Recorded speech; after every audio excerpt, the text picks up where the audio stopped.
Ok, continuo no primeiro dia fazendo vídeos e eu dei uma procurada na internet, estou procurando exatamente coisas que pessoas já falaram e eu não concordo. Estou tentando corrigir um pouco disso. Então, vi um vídeo aqui de um rapaz falando de uma briga entre o Pirula e o Nando Moura. E eu vi os comentários das pessoas. Então tem um comentário muito interessante aqui, eu vou ler ele, tá?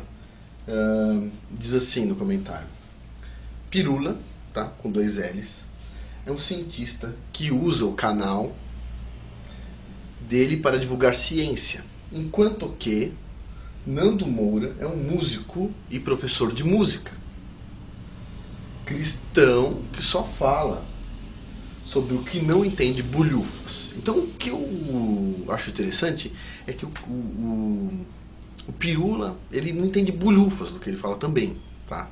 Com exceção de alguma coisa sobre fósseis que eu tenho certeza que está errado. Porque se ele for pegar vídeos de pessoas que sabem sobre datação, sabem sobre, por exemplo, pega um geocronólogo da USP e pergunta como é que foi calculada a constante de decaimento radioativo. Pergunta qual que é o erro dessas constantes de decaimento radioativo. Pergunta como é que foi chegando nesse valor. Faz uma análise, vê se a resposta é consistente. Então o que eu quero falar é o seguinte, até as coisas que ele fala, que está na área dele, a gente pode discutir e tem problemas aí, tá? São ciências que não são igual a sismologia, por exemplo, a onda sísmica passa em determinadas camadas e vai amostrando elas. São ciências que dependem de amostragens, vamos supor, a mesma coisa que eu pegar um catálogo sísmico de um dia e calcular um risco sísmico. Eu preciso de um catálogo sísmico de pelo menos 100 anos ou mais às vezes. Então você pegar uma amostragem de uma coisa de 1 bilhão de anos, por exemplo, de decaimento radioativo, e amostra ela durante um ano ou coisas menores do que isso, você vai ter valores com erros muito grandes. Então assim, até as coisas que ele fala são argumentáveis, dá para gerar uma discussão, uma polêmica boa, uma discussão boa. E a gente ainda vai chegar nesse ponto. Agora, o que eu acho interessante é que o ponto de vista que é colocado não é assim que o Nando Moura é cristão, que só é músico, e o Pirula é um cientista. Não é isso. Vamos chamar o Pirula de pesquisador, para ser justo, né?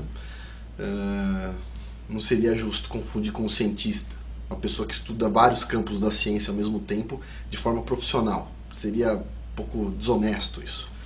Mas não é a questão de ele ser um pesquisador, é a questão de ele ser um pesquisador ateu, que tem uma visão do mundo sem o criador do universo. E parece que as pessoas que seguem ele, não todos obviamente, mas tem um grupo de fanáticos que vão atrás das pessoas. No canal do rapaz aqui, pessoas ameaçando o cara de morte. Então assim, e o próprio Pirula deixa um comentário no vídeo do cara, falando assim: eles eram meus amigos, os que te ameaçaram de morte, mas eles só estavam te trollando, o cara fala. O próprio Pirula escreve um comentário no canal do cara e fala: mas alguns nem são mais meus amigos, ele fala. Mas o que eu acho interessante aqui é que a maioria dos ateus, eles não são ateus, eles vendem a ideia de ateísmo. E tem otário que compra.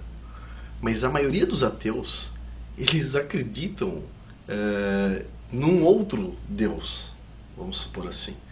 Só para eu ter uma ideia, poxa vida, vamos supor, eu já recebi apelidos, tá? Vários, né? Durante a vida, normal. Agora, ninguém me disse como é que eu escrevia meu apelido. Então vamos supor, Pirula tem um apelido dele. Não sei como é que chegou à conclusão, mas o apelido dele é Pirula. A pergunta é, quando você dá um apelido para uma pessoa, como é que ele soube que era com 2 L's e não com L só? Não é legal? Então, Pirula com 2 L's, em finlandês, é diabo, não é isso?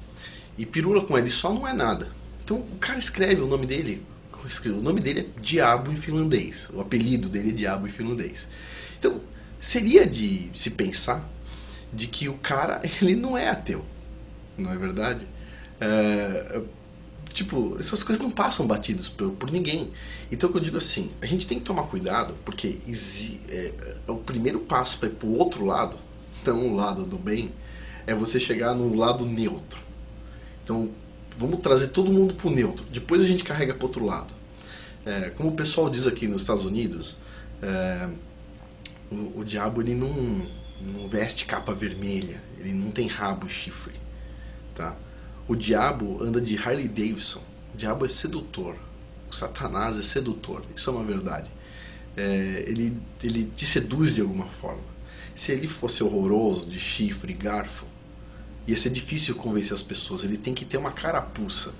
Então o que eu penso assim, a gente tem que tomar cuidado com o que a gente observa. Tem um livro muito interessante, não lembro o autor, mas você pode procurar, são 9 ateus mudam de ônibus. E fala sobre história de pessoas. E como a maioria dos ateus, tem muitos ateus, cientistas, tá? São 9 cientistas ateus que mudam de ônibus. Quando chega na velhice, você começa a fazer perguntas diferentes que você não faz na sua juventude. Mas basicamente, o que eu percebo é o seguinte: se você tira Deus da equação, o Criador do Universo, que fez tanto bem a nós, ele simplesmente ele não se pronuncia já há muito tempo. Mas a gente devia ter mais medo ainda dele por causa disso, porque ele não está se pronunciando há muito tempo. E não ter menos medo, menos temor. Mas eu penso que a gente tem que tomar muito cuidado assim com que a gente põe energia. Vale a pena investir e estudar para ser um ateu? Tipo assim, o que você ganha com isso? Pronto, a partir do momento você é um conglomerado de células, beleza. Qual que é o fundamento da sua vida? É simplesmente biológico? É se reproduzir, comer, é isso? Ou como, por exemplo, um outro camarada aí que se diz cristão, na verdade, e eu não vejo dessa forma. Ele diz que o ser humano, na Carta da Terra, ele diz que o ser humano é como se fosse um câncer na Terra. É um pedaço da Terra que resolveu se revoltar contra ela mesma, e que o ser humano deveria ser extinto. O ser humano, para quem nem eu conhece a floresta amazônica, se você vê uma pessoa num pedaço da floresta amazônica, por exemplo, numa aldeia ecológica, tá? Na floresta amazônica, tem algumas, a Natura compra, por exemplo, Castanha do Pará, lá no Jari, esqueci o nome da estação, é perto da estação ecológica, mas não é estação ecológica, é um lugar sustentável. Você vê assim, o lado da floresta, do outro lado do rio, assim, as árvores mortas, caídas, tudo sujo, trepadeiras matando árvores, sabe? Aquelas ervas daninhas que sobem, trepam na árvore e matam a árvore lá de cima. E do outro lado da floresta, onde os caras estão trabalhando, tudo bonito, as árvores bem saudáveis, sabe? E você vê que o ser humano, ele não traz desequilíbrio. O ser humano, como natureza, como natural, ele traz equilíbrio para a natureza. Eu acredito que o ser humano, ele é o guardião da natureza. Às vezes os seres humanos cometem erros, mas a maioria dos seres humanos cometem erros intencionais, tá?